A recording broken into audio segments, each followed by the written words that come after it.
सहनाववतु सहनौ भुनक्तु सह वीर्यं करवावहै तेजस्विनावधीतमस्तु मा विद्विषावहै। ओम शांति शांति शांति। वैदिक जीवन पद्धति की इस कक्षा में आप सबका पुनः स्वागत है, अभिनंदन है। ईश्वर स्तुति प्रार्थना उपासना के छठे मंत्र का हम स्वाध्याय कर रहे हैं, जिसमें विशेष प्रार्थना की गई है उस परम पिता परमेश्वर से, उस आनंद घन से, उस सब का जो दाता है, उससे ये प्रार्थना है कि प्रजापते न तो देतानन्यो विश्वा जातानि परिता बभूव यत् कामास्ते जुह मस्तन्नो अस्तु वयम श्याम पतयोरैणाम। वह श्याम पतयोरैणाम अर्थात धन ऐश्वर्यों का स्वामी है और हमको भी वो धन ऐश्वर्यों का स्वामी बनाए। आगे की मैं चर्चा करूं। पिछली कक्षा में से आप में से किसी का कोई प्रश्न पूछिए। जी स्वामी जी, ओम प्रणाम। प्रणाम। स्वामी जी, आप पिछली कक्षा में बता रहे थे कि भगवान जो मांगते हैं उन्हीं को देते हैं। जी जी। तो जो मांगते नहीं उनको नहीं मिलेगा? एक विशेष कृपा है, विशेष बात है, जिसको जब तक मांगेंगे नहीं तब तक नहीं देंगे। जैसे माता पिता से भी जब तक बच्चा कोई चीज़ मांगता नहीं उसको मिलता नहीं है। बच्चा यदि स्वस्थ है, रो नहीं रहा है, तो माँ उसको स्तनपान नहीं कराती है, अपने कार्य में व्यस्त रहती है। हाँ, हम परमात्मा के अंग संग हैं। परमात्मा हमसे कभी भी दूर नहीं जा सकता, ना हम चाह करके भी जा सकते हैं, वो हमारे पास ही रहता है। लेकिन जो सामान्य चीजें हैं वो तो हमको देता ही देता है। जैसे माता पिता के बच्चे बड़े हो गए और उनको भोजन वस्त्र औषधि और पाठ्य पुस्तकें मिलती हैं, कोई दिक्कत नहीं। लेकिन जब कोई विशेष चीज उसको चाहिए तो क्या कहता है? माँ से बोलता है। माँ यदि डांटती है तो पिता से बोलता है, पिता डांटता है तो माँ से बोलता है। घर में हम ऐसा व्यवहार देख सकते हैं। तो संसार में हमारा जन्म हुआ है, हम इस शरीर को पा करके, इस जीवन को पा करके, यहाँ जो सामान्य चीजें हैं, भोजन हमको मिल रहा है, जल मिल रहा है, वायु मिल रही है, जो कुछ भी वातावरण में हमको मिला है वो तो मिला ही है। वो भी विशेष कृपा से ही मिला है, परमात्मा के बिना मांगे मिला है। अच्छा ये बताओ, जब हम श्वास लेते हैं तो श्वास हमारे अंदर जाती है और छोड़ते हैं तो बाहर जाती है। लेना और छोड़ना ये ऑलरेडी उसने दे रखा है। कभी हम प्रयास करते हैं क्या? नहीं करते। ये सब जीवों के लिए व्यवस्था उसने बना रखी है। तो एक जो सामान्य व्यवस्था है वो भी उसकी कृपा से ही हमको मिला हुआ है। लेकिन यदि हम विशेष कुछ पाना चाहते हैं तो उसके लिए हमको पुरुषार्थ भी करना पड़ेगा और उससे याचना भी करनी पड़ेगी। बिना पुरुषार्थ के नहीं मिलेगा कि केवल बैठ जाए और उसके बोलते रहे, ऐसा भी नहीं। पुरुषार्थ भी करना है और वह प्रार्थना भी करनी है, दोनों चीजें, प्रार्थना पूर्वक पुरुषार्थ। अब कोई बैठे बैठे ये चाहे कि मैं बहुत बलिष्ठ बन जाऊं और है बिल्कुल दुबले पतले, आंधी आए तो उड़ जाए, तो ऐसे थोड़े होगा। उसके लिए उसका आहार भी चाहिए, वैसा व्यायाम करे, वो पुरुषार्थ करेगा तो बनेगा ना शरीर। नहीं ऐसा केवल मन में आए और वो व्यक्ति वो मिल जाए उसको, ऐसा होता नहीं है। इसलिए यहाँ पर वह प्रजापति परमात्मा है। ओम स्वामी जी जी। जैसे आपने कहा प्रार्थना पूर्वक मांगना चाहिए। हाँ हाँ। जैसे तो प्रार्थना जैसे कोई मूर्ति के सामने मांगता है या कोई ईश्वर स्तुति करके मांगता है, कोई मंत्रों द्वारा मांगता है, बिल्कुल। तो किस तरह मांगना चाहिए? जब हम मांगते हैं, एक तो मांगना है, मांग दो प्रकार से। एक तो ये चीज़ दे दो। अब ये क्या है? ये आज्ञा पूर्वक हो गया। ये क्या है? ये आज्ञा पूर्वक ये चीज़ दीजिए। अब भाव अलग हो गया। और वही उसको प्रार्थना पूर्वक बोलेंगे, अर्थात प्रकर्षेण अर्थना, प्रार्थना। हम जब किसी चीज को बहुत ही विनयशीलता के साथ, श्रद्धा भक्ति के साथ याचना करते हैं, मांगते हैं, तो वो प्रार्थना कहलाती है। हमारी जो आवश्यकता है, हमको जो चाहिए, उसके लिए जब हम श्रद्धा पूर्वक, विनयशीलता पूर्वक उसकी याचना करते, मांगते हैं, तो वो प्रार्थना कहलाती है। और हम उसके प्रार्थना के बिना उसकी प्राप्ति नहीं हो सकती है। कहीं ना कहीं चाहे हम भले ही किसी के सामने जाकर के हाथ न जोड़ें, लेकिन मन ही मन उसका भाव होता है, प्रार्थना होती है, तो वैसा फिर व्यक्ति बनता है। बार बार प्रार्थना करने की क्यों बात कही जाती है? क्योंकि बार बार हम किसी चीज को स्मरण करते हैं, बार बार किसी चीज को दोहराते हैं, तो वैसा फिर हमारा धीरे धीरे क्या हो जाता है? स्वभाव हो जाता है। और वो स्वभाव ही हमको जो हम चाहते हैं वैसा बना देता है। जैसा जैसा व्यक्ति विचार करेगा, वैसा बोलेगा और वैसा वो बन जाएगा, इसमें कोई शंका नहीं है। आप प्रार्थना तो रोज करते हो ना? यही है प्रार्थना भगवन, मेरा जीवन निराला हो, परोपकारी सदाचारी, वलंबी उम्र वाला हो। अभी प्रार्थना है, यही है प्रार्थना भगवन, मेरा जीवन निराला हो। अब जो व्यक्ति ऐसी विचारधारा से, ऐसे भावों के साथ जीवन को जिएगा, तो वो क्या कर रहा है, उसका भी उसको नॉलेज होगा, उसको ज्ञान होगा, और इससे विपरीत वो आचरण नहीं करेगा। क्यों? क्योंकि वो निराला अपने जीवन को बनाना चाहता है ना, परोपकारी बनाना चाहता है, और निरोगी रह करके जीवन को दीर्घायु जीना चाहता है। तो ये प्रार्थना जब हम करेंगे तो वह परमात्मा जरूर उसको पूरा करेगा। इसलिए पिछली कक्षा में थोड़ी चर्चा की थी हमने कि वही परमात्मा ही हमको देने वाला है, और किसी के सामने हमको याचना नहीं करनी चाहिए। किसी के सामने हम प्रार्थना ना करें। जो नहीं दे सकता उसके आगे प्रार्थना करने से क्या लाभ मिलेगा? कि कोई लाभ मिलेगा? जो हम मांग रहे हैं और जो देने वाला व्यक्ति है वही दे सकता है, तो उसी से हम प्रार्थना करें। और वह सुख कंद है, वह सच्चिदानंद है, उसी से याचना करनी चाहिए। जैसा आप पूछ रहे हैं, ओम सुख कंद से सच्चिदानंद से याचना है, श्रेय पथ पर चलूं कामना है।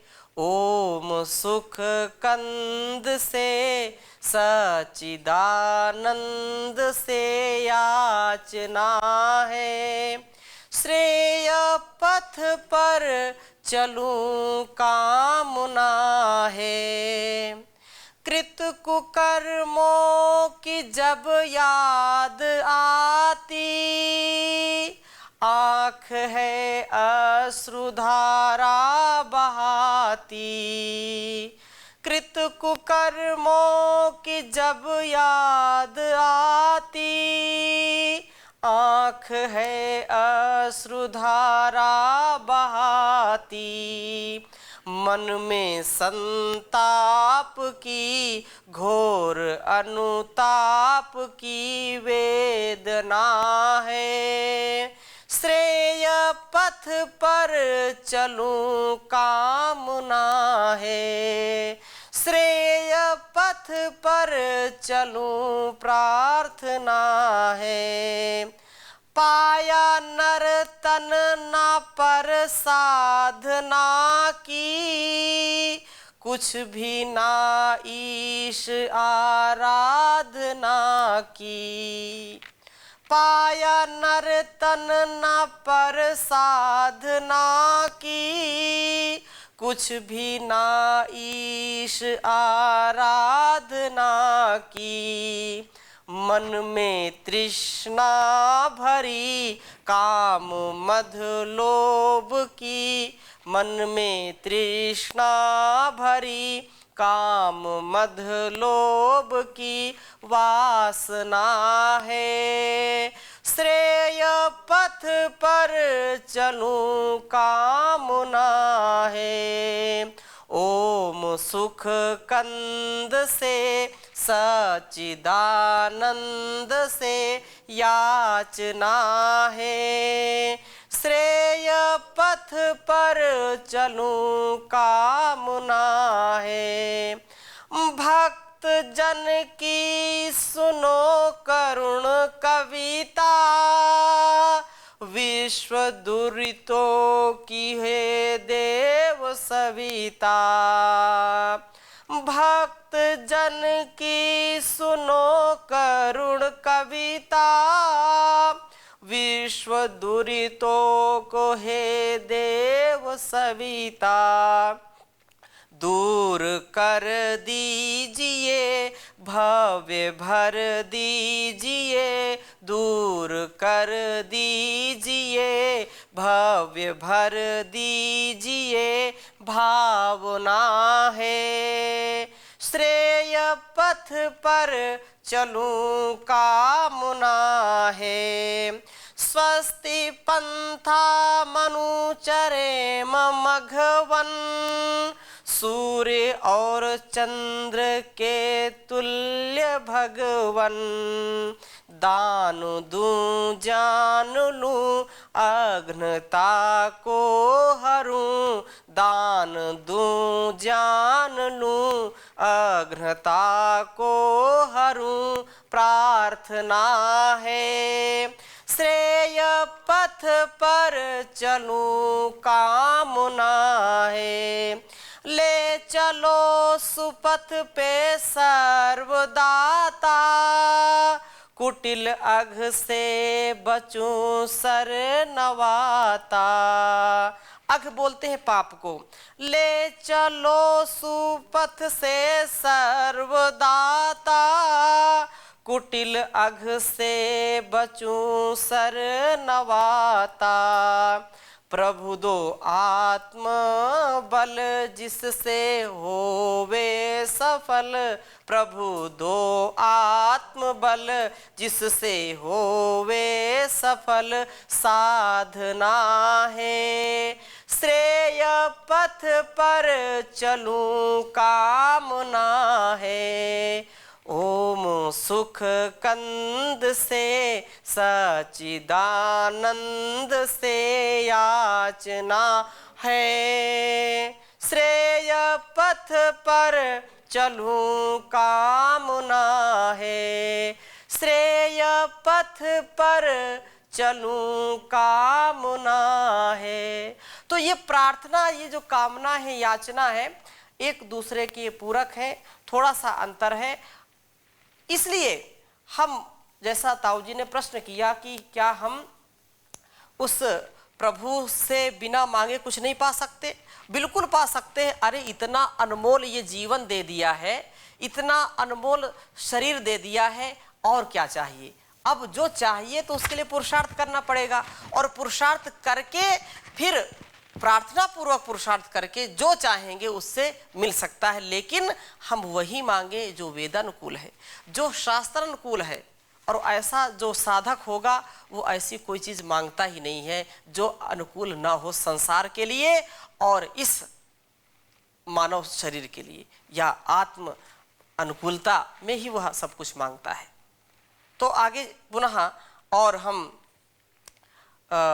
क्योंकि वो दाता है, जैसा पहले कहा कि वो परमात्मा दाता है।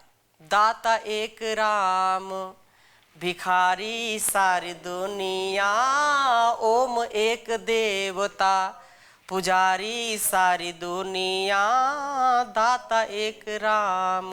तो दाता तो एक ही है, बाकी तो सब जो है लेने वाले हैं। वो सब लेवता है, देवता तो एक ही है जो सबको देने वाला है, और वो दाता है। दाता एक एक पल पल हमारा वो ध्यान रखता है। तो थोड़ा सा और इस पर हम चर्चा कर रहे हैं कि प्रजापते, हे प्रजापते, हे नाथ, आपकी हम प्रजा हैं, पुत्र हैं, आप हमारे स्वामी हैं। मेरे सब संदेह निवृत्त हो गए हैं। अब मैं आपको स्वामी कह करके पुकारूंगा, आपको प्रजापते कहूँगा।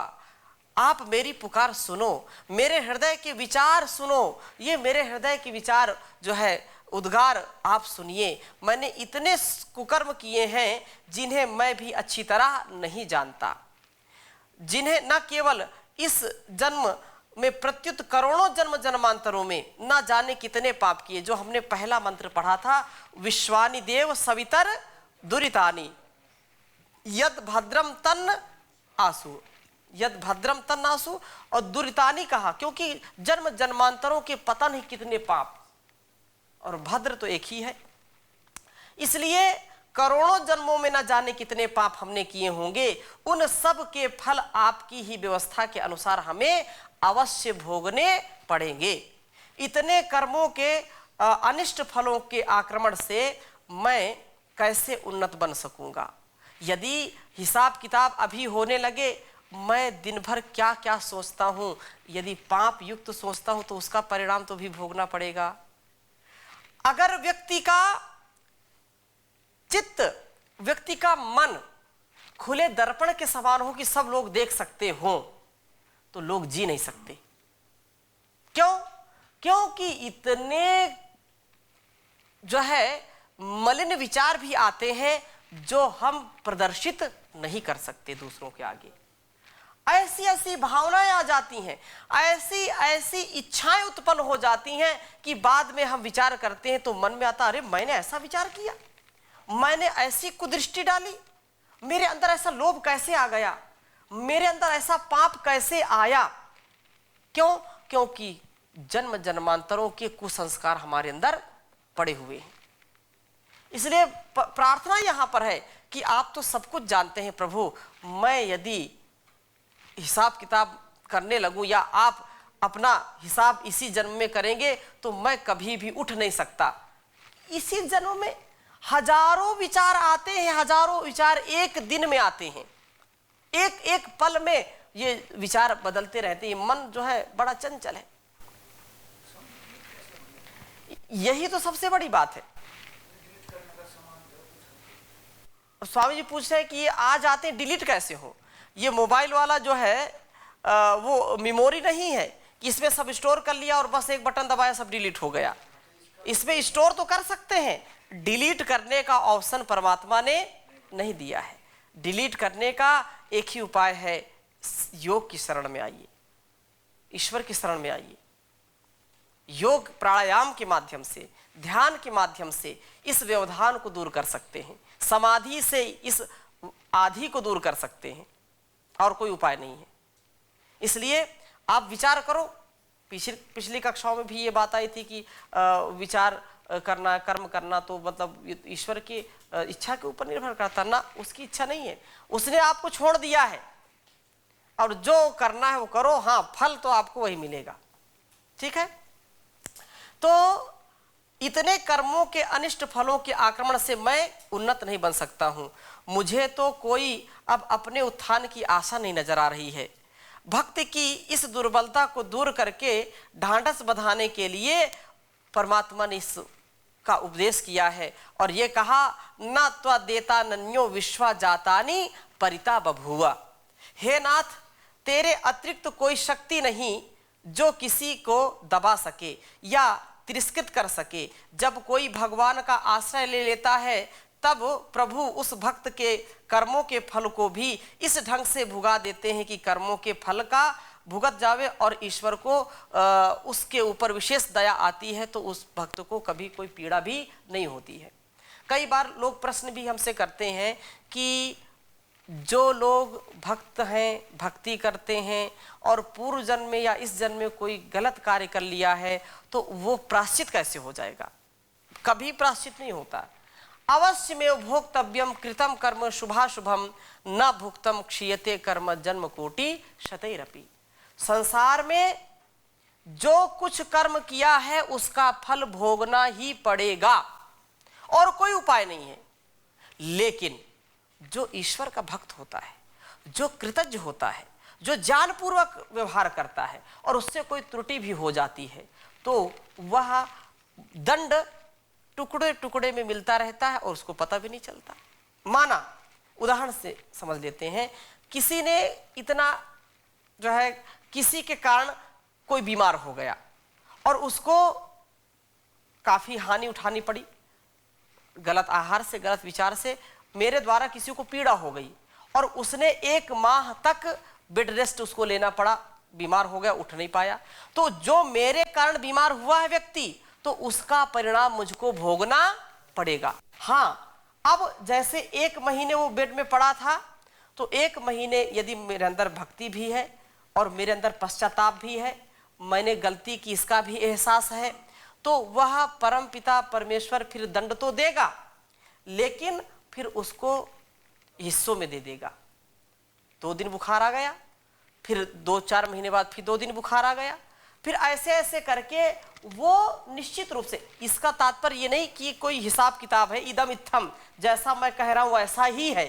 एक उदाहरण मैं बता रहा हूं कि जो ईश्वर भक्त होते हैं उनको कष्ट भी मिलता है, लेकिन भक्त को पता नहीं चलता है, अथवा पता भी चलता है तो उसको बर्दाश्त करने की सहन शक्ति उसको ज्यादा दे देता है, जिससे वह सहन कर लेता है, उसको पता विशेष चलता नहीं है, उसको दुख नहीं होता है। दुख सहने का सामर्थ्य भी परमात्मा उसको देता है और दूसरी तरफ से दंड भी देता है। हाँ, एक तरफ जो है चांटा भी मारता है, दूसरी तरफ सहलाता भी है, पुचकारता भी है, तो ये अंतर पड़ जाता है। गुरु कुम्हार सिख कुंभ है, घड़ी घड़ी काढ़े कोट, अंतर हाथ पसार दे, बाहर मारे चोट रे कबीरा, बाहर मारे चोट। तो बाहर से तो हमको पीड़ा लगती है, बाहर के लोग सोचा रही कितना दुखी होगा, लेकिन अंदर उसका स्नेह, उसका उत्साह, उसका आत्मबल इतना बढ़ा देता है ईश्वर कि वो बाहर का कष्ट नष्ट कर देता है। कष्ट भी दिया और नष्ट करने का सामर्थ्य भी दे दिया। और लेकिन जो उसकी आज्ञा का पालन नहीं करता है, देता है तो कहते छप्पड़ फाड़ करके देता है, और लेता है तो दरवाजा भी उखाड़ लेता है। तो ऐसा है, मेरी झोली छोटी पड़ गई रे, इतना दिया मेरे दाता।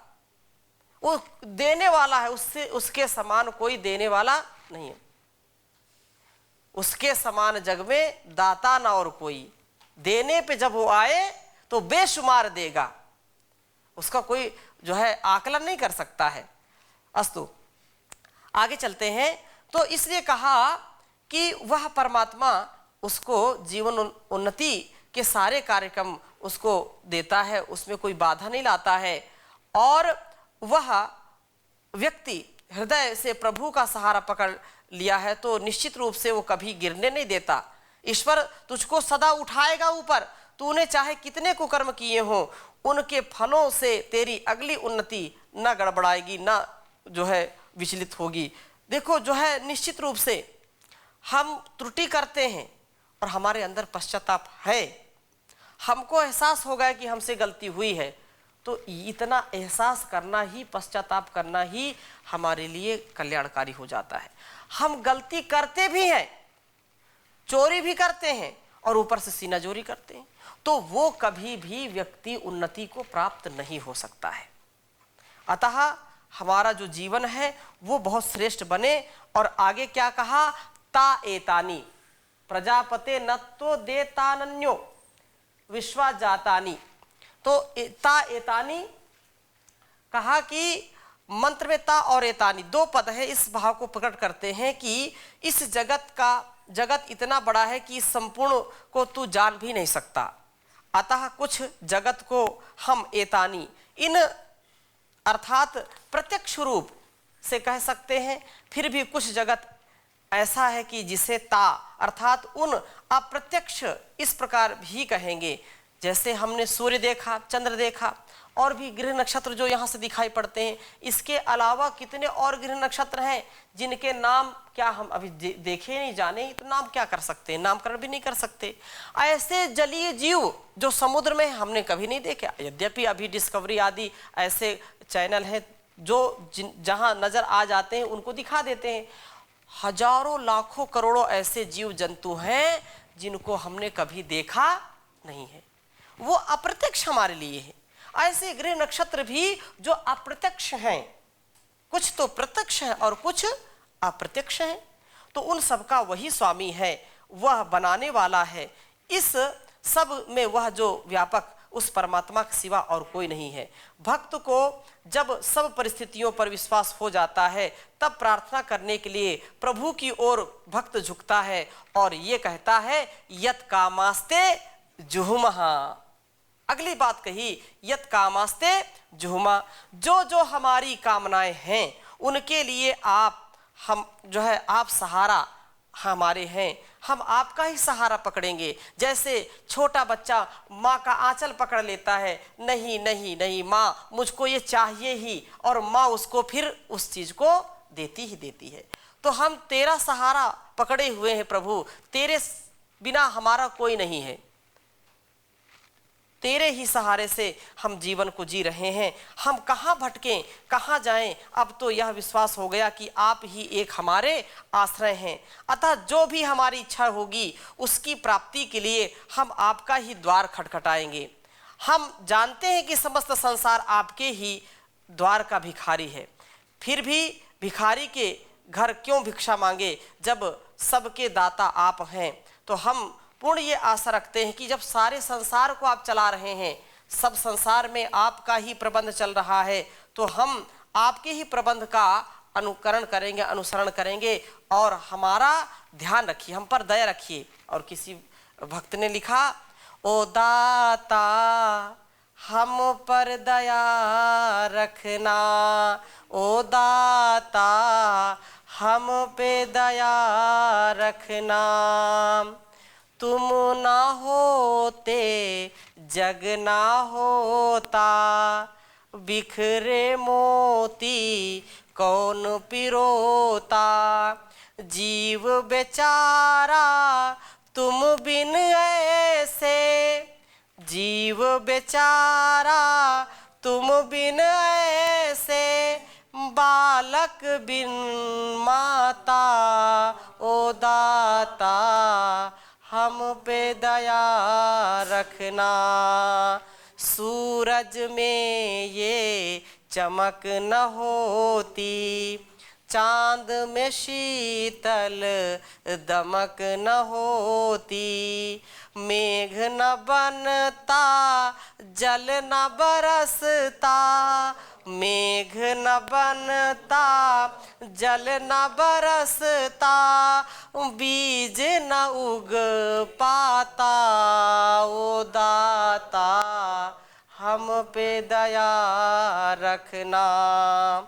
तुम हो एक दास है अनगिनत, प्रभु तुम हो एक दास अनगिनती, सुन लो छोटी सी ये विनती, बिना तुम्हारे किसी के आगे, बिना तुम्हारे किसी के आगे, झुके नहीं माथा, ओ दाता हम पे दया रखना, ओ दाता हम पे दया रखना। तो आज की कक्षा में यहीं तक, शेष चर्चा पुनः अगली कक्षा में करेंगे नए वेद मंत्र के साथ। ओम शांति शांति शांति।